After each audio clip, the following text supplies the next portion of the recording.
प्यारे बच्चों, नमस्कार, गुड मॉर्निंग। आज हम कक्षा 10 10th की जो बोर्ड की क्लास है उसके अंदर जो सामाजिक ज्ञान विषय में इतिहास जो विषय है उसका पहला अध्याय है स्वर्णिम भारत। उसके तहत हम जो है आज हमारा तीसरा दिन है।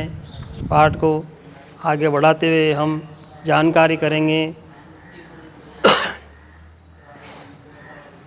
मौर्य प्रशासन जो है अशोक का किस प्रकार का था, दम यात्रा, महादम, इस प्रकार से जो है उसके और राज के अंदर काल के अंदर चली थी। आज हम जो है मौर्य प्रशासन यानी मौर्य प्रशासन की सरकार किस प्रकार से थी, कैसे कैसे केंद्र के अंदर, प्रांत के अंदर, नगर के अंदर उनका शासन चलता था, इसके बारे में हम जानकारी करेंगे। मौर्य काल में भारत ने पहली बार केंद्रीकृत शासन व्यवस्था की स्थापना हुई। सत्ता का केंद्रीकरण राजा में होते हुए भी वह निरंकुश नहीं होता था। कौटिल्य ने राज्य के 7 अंग निर्दिष्ट किए हैं। कौटिल्य के अनुसार जो है 7 भागों में राज्य की सरकार के उसको केंद्र सरकार को बांटा है। कौटिल्य राजा, अमात्य, जनपद, दुर्ग, कोष, सेना और मित्र। राजा द्वारा मुख्यमंत्री व पुरोहित की नियुक्ति उनके चरित्र की भली भांति जांच के बाद ही की जाती थी। इस क्रिया को उपदा परीक्षण कहा जाता था। ये लोग मंत्रिमंडल के अंतरंग सदस्य थे। मंत्रिमंडल के अतिरिक्त परीक्षा मंत्रिण भी होता था, जो एक तरह से मंत्रिपरिषद था। केंद्रीय प्रशासन के अंदर जो है केंद्रीय प्रशासन में जो है अर्थशास्त्र में 18 विभागों का उल्लेख है, जिन्हें तीर्थ कहा गया है। तीर्थ के अध्यक्ष को महामात्र कहा गया है। सर्वाधिक महत्वपूर्ण तीर्थ थे मंत्री, पुरोहित, सेनापति और युवराज। ये जो है 4 भाग जो है इसके प्रमुख थे केंद्र में प्रशासन के। समाहर्ता, इसका कार्य राजस्व एकत्र करना, आय व्यय का ब्यौरा रखना तथा वार्षिक बजट तैयार करना था। राजस्व एकत्रित करना और आय व्यय का ब्यौरा रखना, इस प्रकार से है वित्त मंत्री का जो भी कार्य चलता है, वैसे ये इसका कार्य था समाहर्ता का। ऐसे सन्निदाता, कोषाध्यक्ष, जिसके पास में कोष का रहता है काम। साम्राज्य के विभिन्न भागों में कोष गृह और अन्नागार बनवाना है। अन्नागार यानी अन्न का आगार, जहाँ पर अन्न के भंडार होते थे, और कोषगृह यानी जहाँ पर हीरे मोती जवाहरात, सोने चांदी इनकी जो है भंडार होते थे। अर्थशास्त्र में 26 विभागाध्यक्षों का उल्लेख है, जिनमें से प्रमुख है कोषाध्यक्ष, शीताध्यक्ष कृषि और पण्याध्यक्ष व्यापार, सूत्राध्यक्ष कताई बुनाई और लोनाध्यक्ष बुचड़खाना, वित्तीय अध्यक्ष चरागाह, लवणाध्यक्ष मुद्रा जारी करना, मुद्राध्यक्ष पोतवाध्यक्ष, बंधनागाराध्यक्ष, आठविक वन विभाग के प्रमुख आदि। युक्त व उपयुक्त महामात्य तथा अध्यक्षों के नियंत्रण में निम्न स्तर के कर्मचारी होते थे। तो इस प्रकार से ये विभागों का इनके बंटवारा होता था और विभागों के अनुसार ही जो है कार्य का संचालन होता था। सबके मंत्री बनाए जाते थे, अमात्य।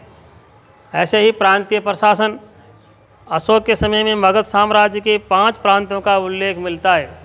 यानी अशोक का जो साम्राज्य था पूरे देश भर के अंदर, उस समय 5 ही प्रांतों का ऐसा उल्लेख मिलता है। 5 प्रांत कौन कौन से थे? उत्तरापद, तक्षशिला, अवंती राष्ट्र उज्जैनी, कलिंग तोसली, दक्षिणापद स्वर्णगिरी और मध्य देश पाटलिपुत्र। प्रांतों का शासन राजवंशी कुमार या आर्यपुत्र नामक पदाधिकारी द्वारा होता था, यानी ये इनके प्रमुख होते थे। प्रांत विषयों में विभक्त थे, जो विषयापतियों के अधीन होते थे। जिले का प्रशासनिक अधिकारी स्थानिक होता था, यानी जिले का जो सर्वोच्च अधिकारी होता था उसको स्थानिक नाम से जाना जाता था। जो समाहर्ता के अधीन था। प्रशासन की सबसे छोटी इकाई का मुखिया है गोप था।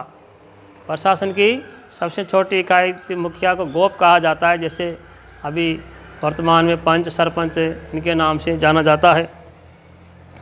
जो 10 गांवों का शासन संभालता था। समाहर्ता के अधीन प्रदेष्टि नामक अधिकारी भी होता था, जो स्थानिक गोप व ग्राम अधिकारियों के कार्यों की जांच करता था।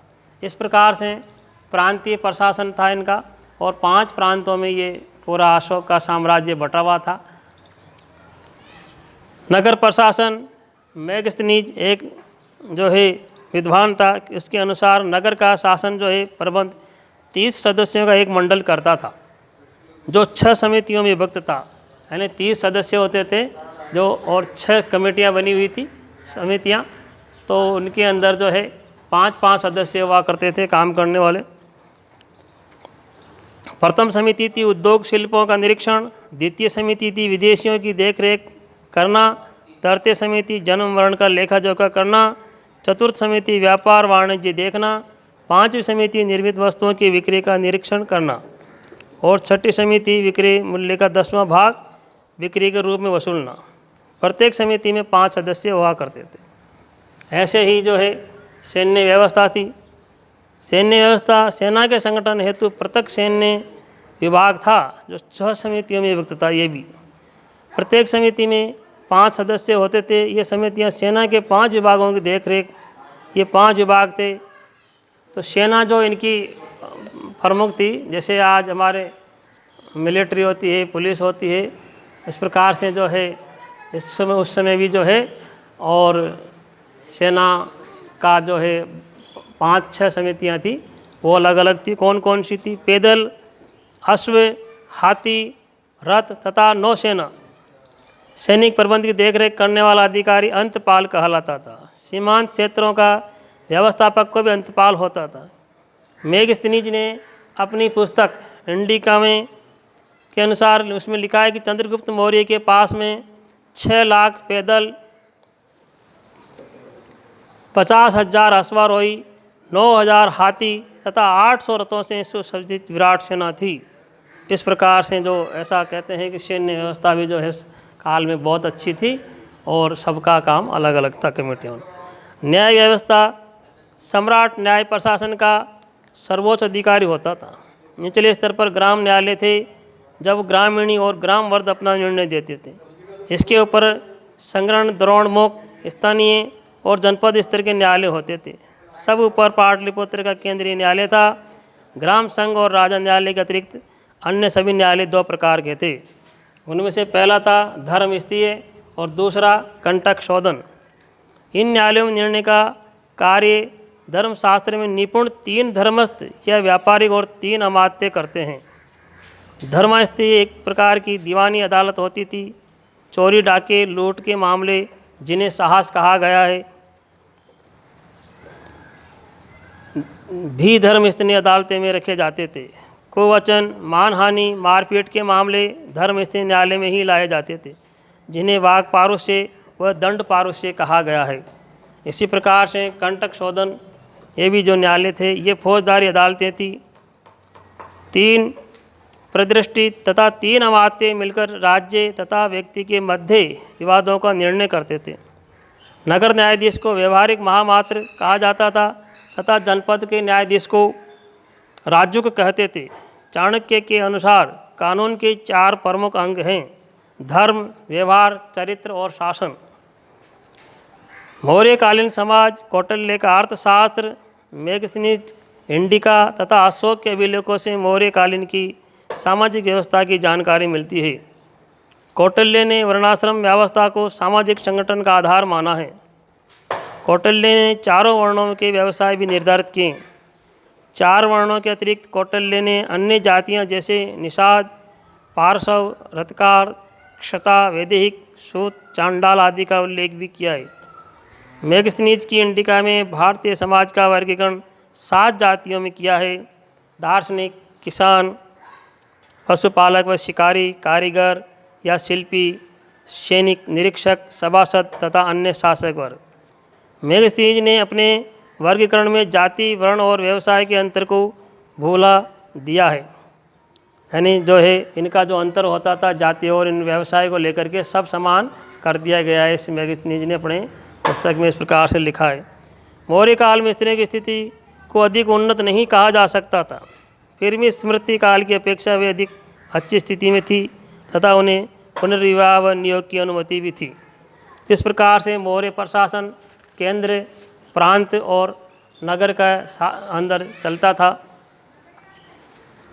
उसके बाद में जो है शुंग वंश की स्थापना हुई। इसकी स्थापना 185 ईस्वी पूर्व पुष्यमित्र शुंग ने की। मौर्य राजा वृद्धरथ का प्रधान सेनापति था। वृद्धरथ जो है मौर्य सम्राट का अंतिम राजा था, वह इसका सेनापति था। उसने उसे मारकर सिंहासन अधिकार कर लिया। उसने 151 ईस्वी पूर्व तक राज्य किया। उसने कई युद्धों में विजय प्राप्त की और अपने राज्यकाल में 2 बार अश्वमेध यज्ञ किया। सुप्रसिद्ध संस्कृत व्याकरण पतंजलि अश्वमेध यज्ञ में उसका पुरोहित था। पुष्यमित्र के बाद शुंग वंश में जो प्रमुख राजा हुए उनके नाम थे अग्निमित्र, ज्येष्ठमित्र, भद्रक, भागवत और देवभूति। देवभूति को उसके अमात्य वासुदेव ने, मंत्री ने, लगभग 33 ईस्वी पूर्व में सिंहासन से उतार दिया। इस प्रकार से शुंग वंश था। उसके बाद में सातवाहन वंश। आंध्र, गोदावरी और कृष्णा नदी के घाटी में शिमुक नामक व्यक्ति ने लगभग 60 ईस्वी पूर्व में सातवाहन वंश की नींव डाली। ये राजवंश आंध्र और सातवाहन दोनों नामों से विख्यात था। शिमुक का राज्यकाल 37वीं ईस्वी पूर्व तक माना जाता था। उसके उपरांत सातकर्णी प्रथम ने सातवाहन वंश की शक्ति एवं सत्ता का विस्तार किया। सातकर्णी राजा ने, सातकर्णी प्रथम ने अश्वमेध यज्ञ किया और समस्त दक्षिण भारत पर अपनी सार्वभौम सत्ता स्थापित की। उसकी राजधानी गोदावरी नदी के तट पर स्थित प्रतिष्ठान आधुनिक पैठन नामक नगरी थी। सातकर्णी प्रथम की मृत्यु के बाद शकों के आक्रमण के फलस्वरूप सातवाहनों की शक्ति में ह्रास होने लगा। तो ये जो है शक एक विदेशी जाति थी, पश्चिमी एशिया से ये भारत के अंदर आए थे और इन्होंने जो है भारत पर हमला किया। तो उस समय ये राजा था। सातकर्णी प्रथम की मृत्यु के बाद शकों के आक्रमण के फलस्वरूप सातवाहन की शक्ति में ह्रास होने लगा और महाराष्ट्र में शक वंश का शासन आरंभ हुआ, जो पश्चिमी क्षत्रप वंश कहा जाता है। सातवाहन वंश के 23वें शासक गौतमी पुत्र सातकर्णी ने पश्चिमी क्षत्रपों की शक्ति को नष्ट करके पुनः अपने वंश की शक्ति, समृद्धि तथा सत्ता स्थापित की। वशिष्ठी पुत्र पुलवामी ने उज्जैन के शक महाक्षत्रप रुद्रदामन प्रथम की पुत्री से विवाह किया। रुद्रदामन ने उससे वह समस्त भूभाग छीन लिया जिसे उसने पश्चिमी क्षत्रपों को पराजित करके जीता था। सातवाहन वंश के 27वें शासक यज्ञश्री शांतकर्णी ने उज्जैनी के क्षत्रपों से कुछ भूभागों को पुनः अपने अधिकार में करके अपनी वंश कीर्ति पुनः स्थापित की। यज्ञश्री ने कई प्रकार की मुद्राएं चलाई, जिनमें से कुछ पर जलपोत भी अंकित है, जलयान। इससे प्रतीत होता है कि उसका साम्राज्य समुद्र तक विस्तृत था। इस वंश के सभी शासक हिंदू धर्म के अनुयायी थे, हिंदू धर्म को मानने वाले थे। उन्होंने वैदिक यज्ञों और समाज में वर्णाश्रम व्यवस्था को प्रतिष्ठापित किया तथा विदेशी यवनों और शकों से संघर्ष करते रहे। जो ये विदेशी जातियाँ थी, यवन और शक, इनसे संघर्ष इन्होंने किया। उन्होंने बौद्ध तथा जैन विहारों तथा उपासनाओं को भी प्रभुत्व अनुदान दिए। बौद्ध और जैनियों के जो धर्म स्थल थे और इनके जो धर्मशालाएँ थी, उनके जो मंदिर थे, इनका भी इन्होंने जो है और आश्रय दिया, अनुदान दिया। उसने शासनकाल में वाणिज्य तथा व्यापार, कृषि एवं अन्य उद्योगों को विशेष प्रोत्साहन मिला तथा चांदी, तांबे, शीशे और कांसे की मुद्राओं का विशेष प्रचलन हुआ। उन्होंने ही सर्वप्रथम ब्राह्मणों को भूमि अनुदान देने की प्रथा आरंभ की। सातवाहन राजाओं ने पश्चिमी दखन में अनेक चैत्य एवं विहार बनवाए, जिनके कार्यालय का चैत्य सुप्रसिद्ध है। कार्यालय का चैत्य सबसे अच्छा माना गया है। 40 मीटर लंबा और 50 मीटर ऊंचा ये चैत्य वास्तुकला का अद्भुत उदाहरण है। तो इस प्रकार से जो है ये मौर्य प्रशासन और सातवाहन और शुक वंश के राज्य प्रशासन था। आज हम जो है इतना ही अध्ययन करेंगे। इसके बाद में अगला भाग आपके सामने जल्दी लेके उपस्थित होंगे। तब तक के लिए नमस्कार, धन्यवाद।